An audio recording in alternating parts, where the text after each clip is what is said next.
Kako bi ubesedili izkustvo stiske in čustva staršev, ki so se odločili za shranitev matičnih celic svojih otrok, za to storitev plačali, bili potem izpostavljeni strokovno, pravno in etično vprašljivim postopkom in pritiskom, v začetku julija pa prejeli suhoparno obvestilo, da so vzorci zaradi dviga temperatur v krioposodah uničeni.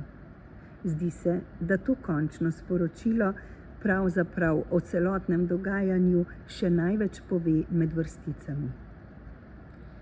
Starše je najbolj šokirala razsežnost te celotne afere, ko so po obrokih dobivali informacije, kaj vse se je skozi leta dogajalo, kako zelo je pri tem sodeloval JAZMP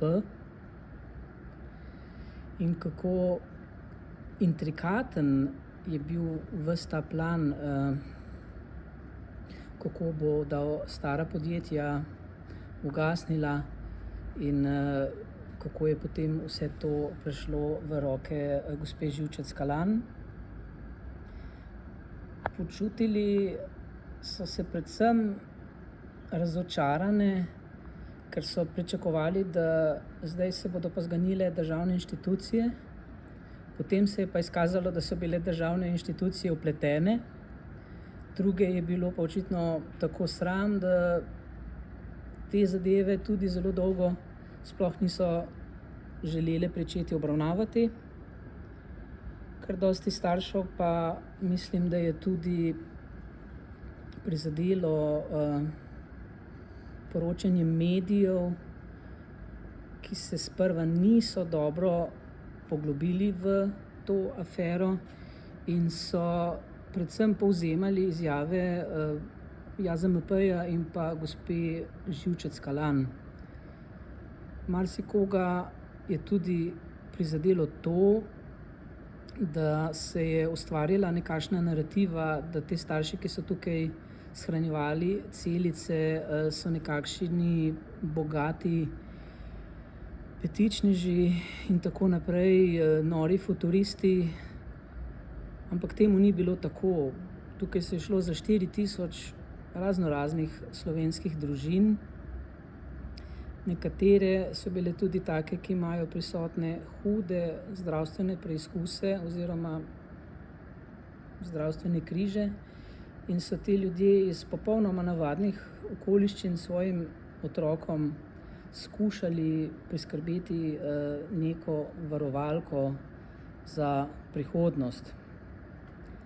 Spomnim se, da me je enkrat poklical en oče, kmet 4 otrok, ki imajo v družini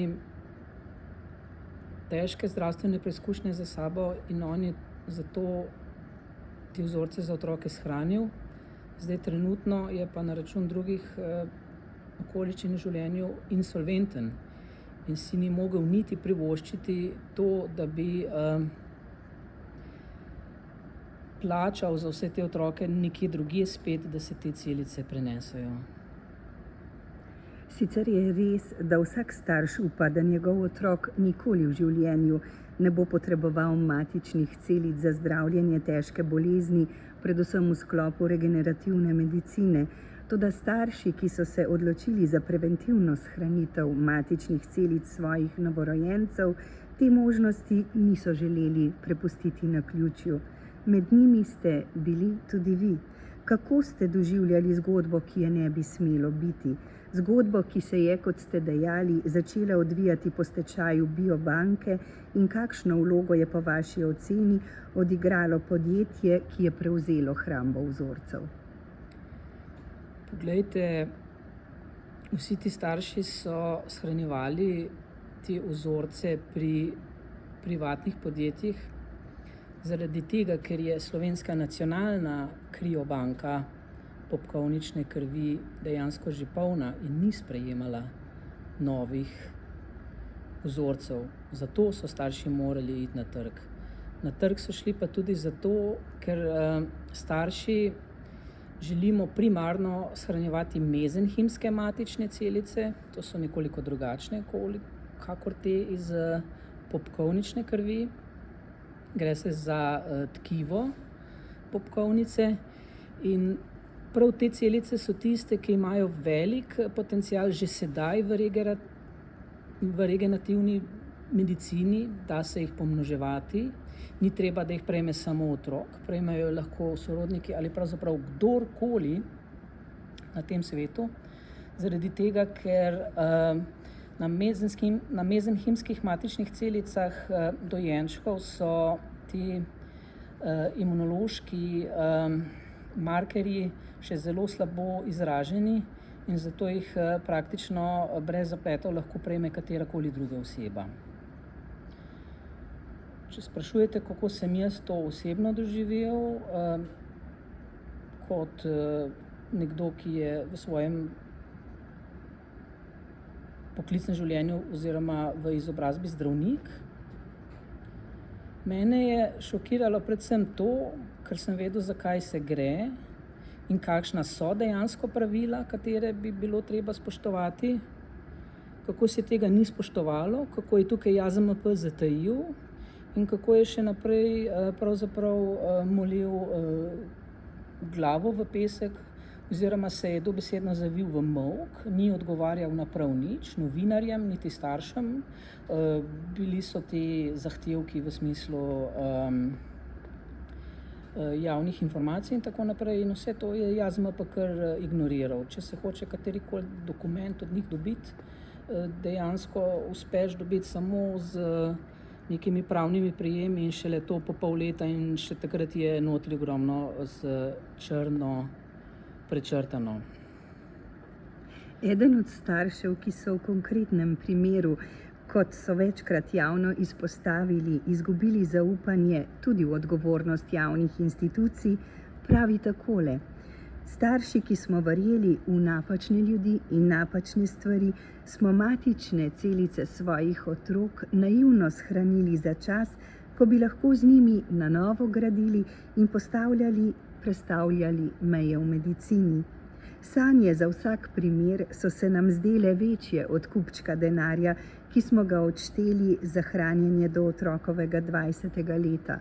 Ob tem dodaja, da danes ni več mogoče verjeti v humanost in plemenitost ravnanja z matičnimi celicami, kaj šele v človečnost tistih, ki so se k temu zavezali.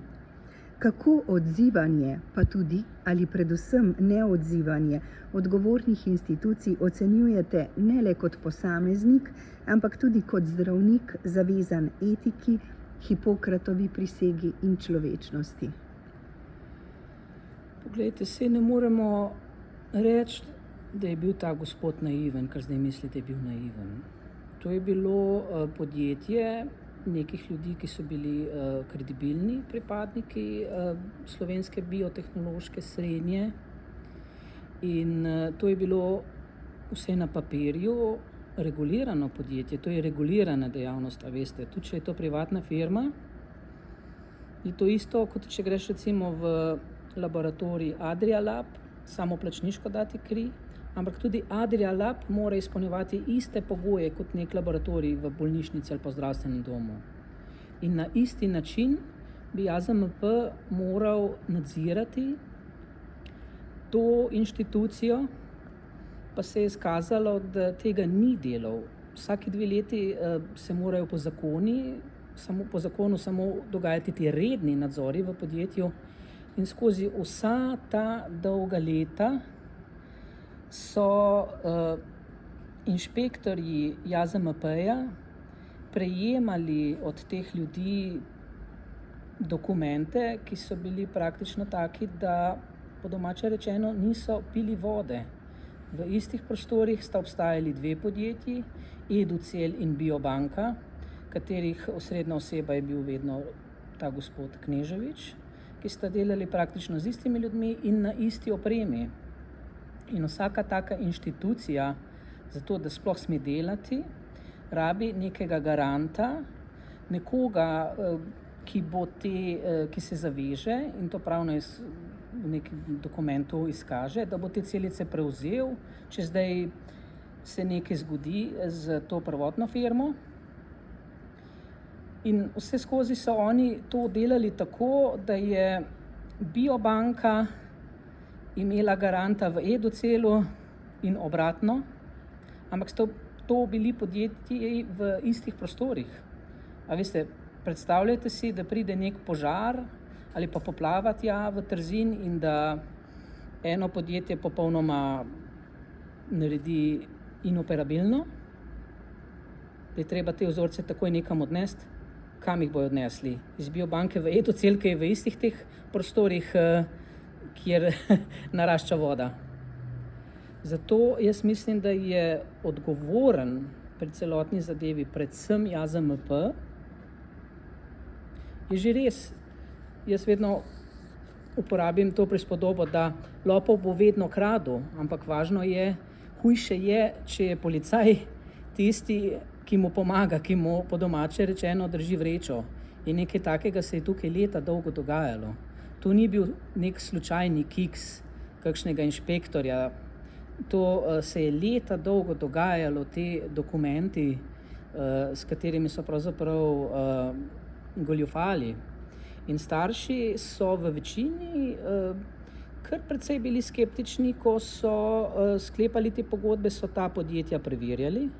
Dostikrat so Biobanko šli celo preverjati na JAZMP in na JAZMP-ju so jim potrdili, da je podjetje ustreza standardom in da ima tudi te varnostne pogodbe.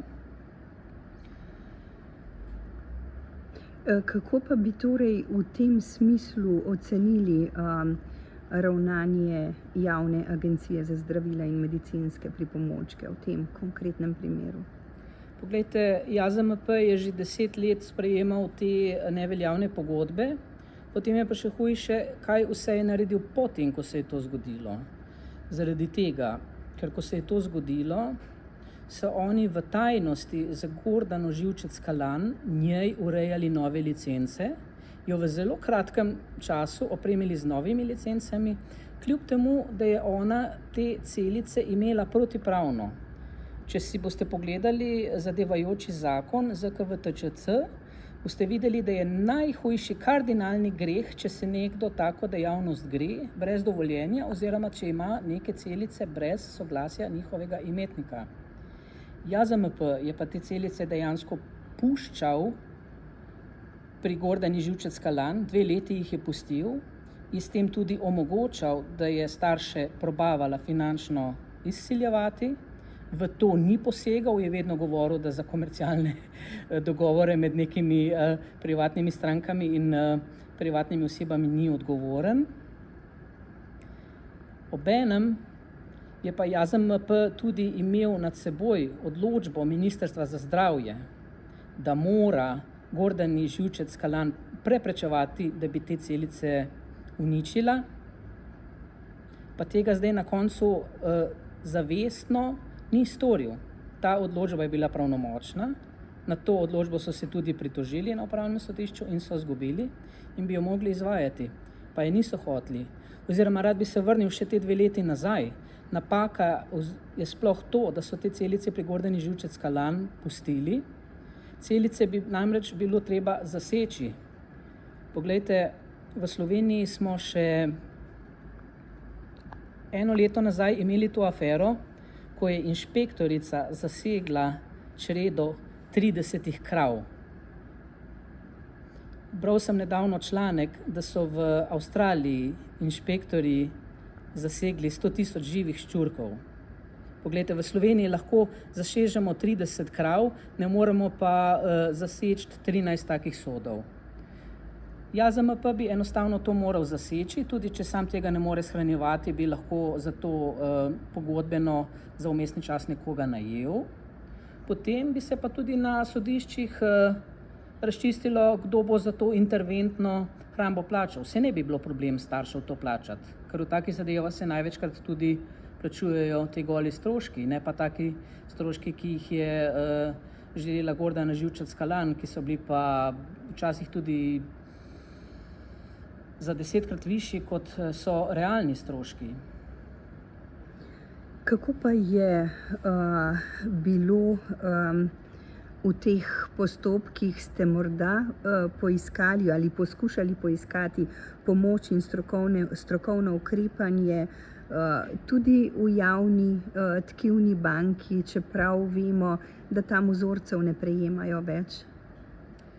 Sprva je bila ideja, da bi starši zbrali denar in kupili opremo kateri od bolj verodostojnih državnih inštitucij, ki se s tem že ukvarjajo ali pa so bile za to zainteresirane, kot sta bili Medicinska fakulteta in pa Univerzitetni klinični center v Ljubljani.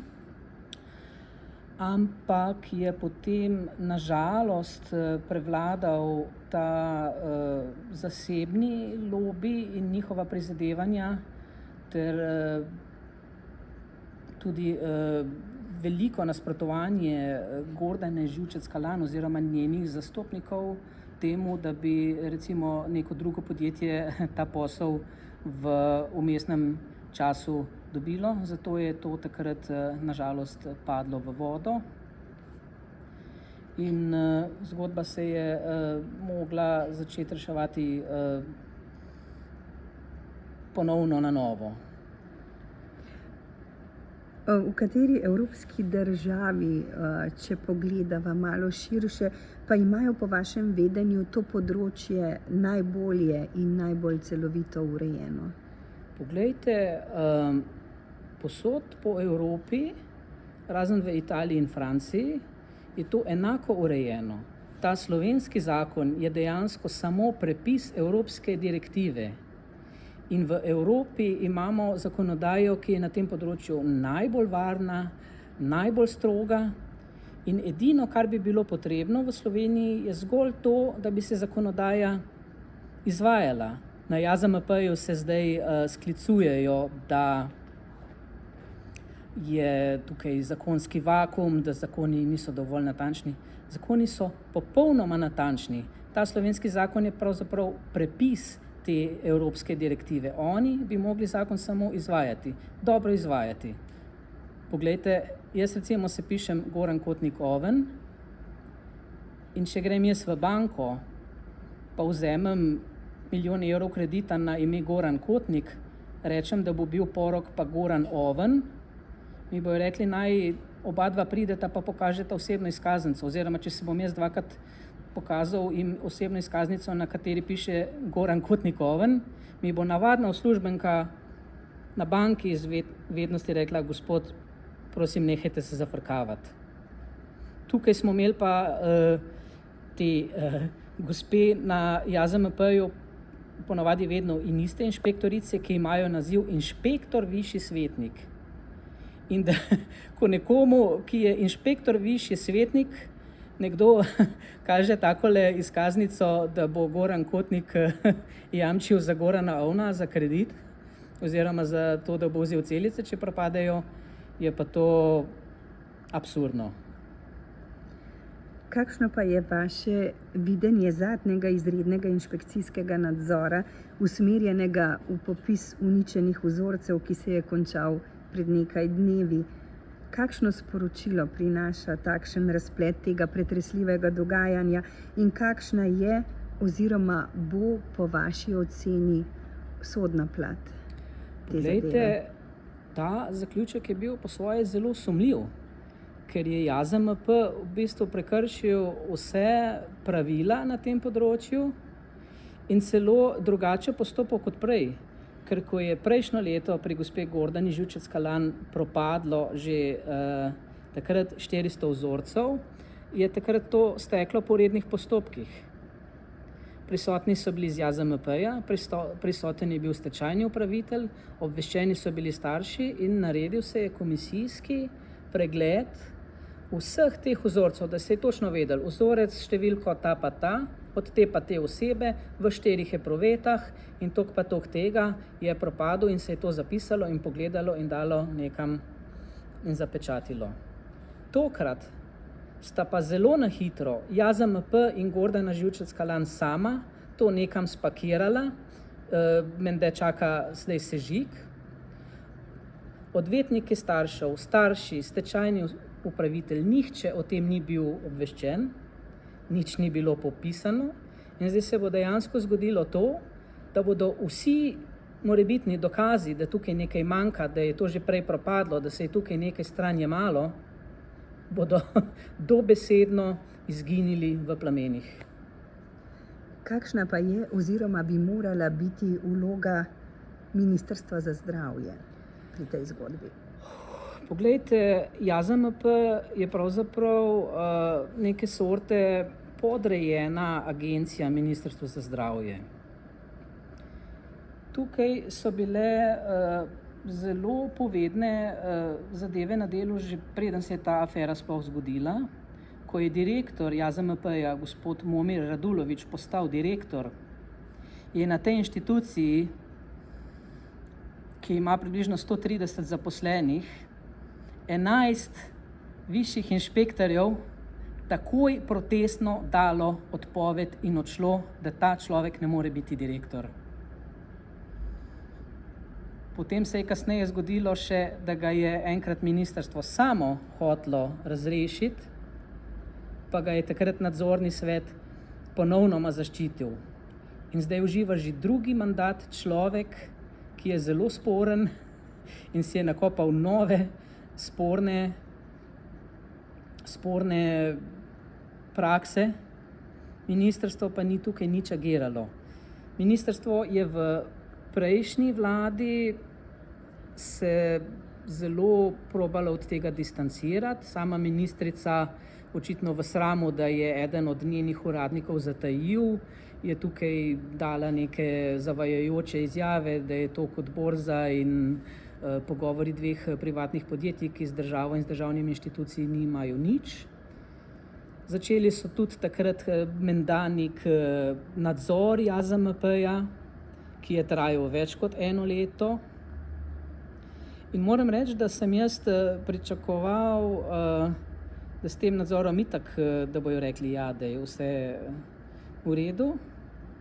Ampak je zdaj nekako pravzaprav bila potrebna menjava struj v politiki, da je zdaj pa nova garnitura to sporočilo, izsledke tega poročila spustilo v javnost in pravzaprav priznalo, da je JAZMP tukaj zelo, zelo močno zatajil in celo oni so menda sprožili predkazenski postopek. Mi je pa žal, da je pravzaprav to gnilo jajce ministrica porinila novemu ministru, kateremu je sedaj eksplodiralo v obraz, ker tudi sam nekako si ni dosti hitro vzel časa, da bi to zadevo preučil, pa kako probal zaustaviti. Kdo in kako bi lahko pravočasno in pravilno ukrepal tako, da bi preprečil takšen epilog? Ob tem pa se seveda velja predvsem vprašati, kakšne so obstoječe sistemske varovalke in kako jih optimizirati, da bi v prihodnje preprečile ponovitev takšne kalvarije. Poglejte, varovalke že so. Vsaka taka ustanova rabi imeti sporazum sklenjen z neko drugo ustanovo, da če gre kaj narobe, bodo te celice shranjevane naprej pri tistemu garantu. Vse, kar bi bilo potrebno, je samo to, da se zakon izvaja. Tukaj je bil pravzaprav policaj in razsodnik za vse JAZMP in JAZMP ni opravljal svoje delo. A veste, dogajale so se take zadeve, da so starši hodili na kriminalistično policijo, konkretno recimo so hodili na policijsko postajo Domžale in so delali ovadbe do gospoda Momirja Radulovića za JAZMP in ovadbe, da Gordana Živčec Kalan ne izpolnjuje odločbe JAZMP. Kaj so pa policisti naredili? To so poslali naprej JAZMP-ju. A si predstavljate? Nekdo vam nekaj naredi, vi pa greste na policijo in potem policija temu človeku to predloži, kaj ste vi povedali in da, ne vem, naj on odloči ali pa nekaj naredi v zvezi s tem. Kakšen bi bil torej zaključek pod vsem skupaj? Kajti vemo, da je pri nas zakonodaja marsikdaj spisana slabo, marsikdaj spisana dobro, pa se je ne upošteva. Prav na tem področju pa dejansko vemo, da je regulativa stroga, kot ste rekli, verjetno ena najstrožjih, pa vendar je puščala na vseh koncih, tam, kjer se to ne bi smelo zgoditi. Morda še končna misel. Poglejte, tako kot sami pravite, očitno v Sloveniji pravni sistem ne deluje najboljše. In tudi jaz se zelo bojim, da Gordana Živčec Kalan in ti drugi ljudje, ki so za njo, ne bodo kaj dosti kazensko ali odškodninsko odgovarjali. Rekel bom pa kot zdravnik tako. To, kar si je privoščila Gordana Živčec Kalan, to je najbolj zavržno dejanje z najbolj masovnim učinkom, ne pozabimo, za 4000 otrok se gre, kar jih je kadarkoli zagrešil katerikoli slovenski zdravnik.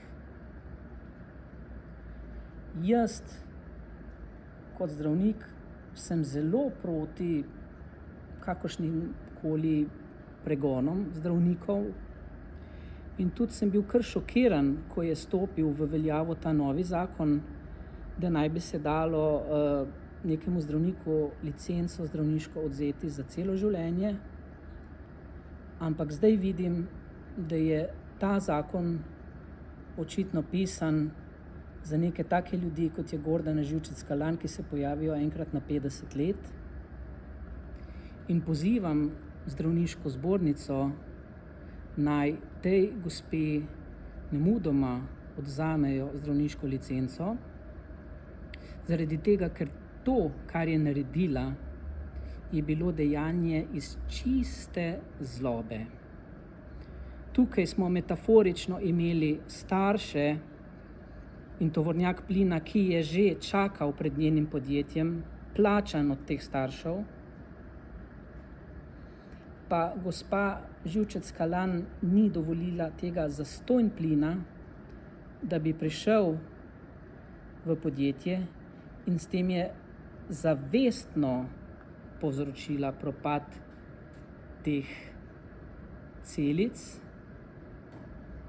takrat, ko je videla, da bo svoj posel očitno izgubila, zaradi tega, ker so začeli izgubljati sodne postopke in te pritožbe in ker je bilo vidno, da starši te celice želijo prenesti na konkurenco gospe Živčec Kalan. To je bilo zavržno dejanje, nekaj, kar bi se ne rabilo zgoditi, pa je pohitela, da se zgodi.